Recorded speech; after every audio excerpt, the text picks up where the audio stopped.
चाहे कुछ भी हो जाए, करवा चौथ पर खाने में ये चीजें नहीं बनानी चाहिए, नहीं तो आपका व्रत टूट सकता है और माता पार्वती आपसे नाराज हो जाएगी।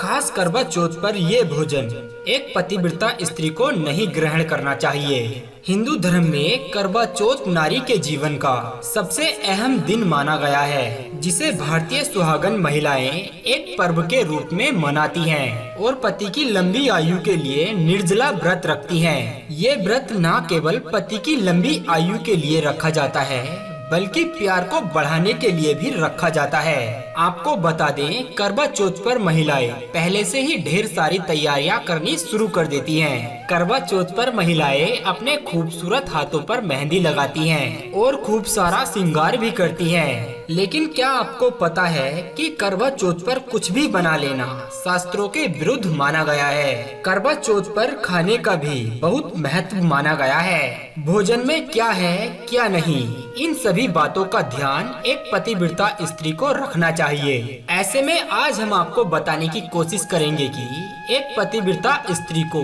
करवा चौथ व्रत के दौरान क्या बनाना चाहिए और क्या नहीं बनाना चाहिए।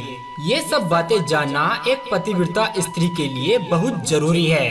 करवा चौथ पर भोजन बनाते समय एक पतिव्रता स्त्री को इस बात का ध्यान होना चाहिए कि वो खाने में क्या बनाए क्या नहीं और खाने में क्या डाले क्या नहीं, इन सभी बातों का ज्ञान अवश्य होना चाहिए। करवा चौथ का व्रत रखने वाली महिलाओं को इस बात का खासकर ध्यान रखना चाहिए कि भोजन बनाते समय भोजन में प्याज और लहसुन का प्रयोग न करें, क्योंकि ये थाली पूजा में इस्तेमाल की जाती है और इसी में से भगवान को भोग लगाया जाता है। धार्मिक अनुष्ठान, व्रत आदि मौकों पर भोजन में लहसुन और प्याज का इस्तेमाल नहीं किया जाता है, क्योंकि धार्मिक शास्त्रों के अनुसार लहसुन और प्याज को मांस की श्रेणी में रखा गया है। खास करवा चौथ पर मदिरा और मांस का सेवन करना भी एक पाप की श्रेणी में रखा गया है। करवा चौथ पर महिला को ना ही लहसुन और प्याज का खाना बनाना चाहिए और ना ही उसके पति को मांस या मदिरा का सेवन भी नहीं करना चाहिए,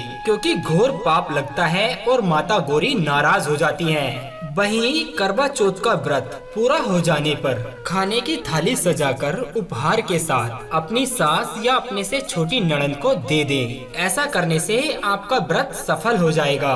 दोस्तों, माता पार्वती बड़ी ही प्यारी और बड़ी ही दयालु है। करवा चौथ का यह व्रत उन्हें ही समर्पित है।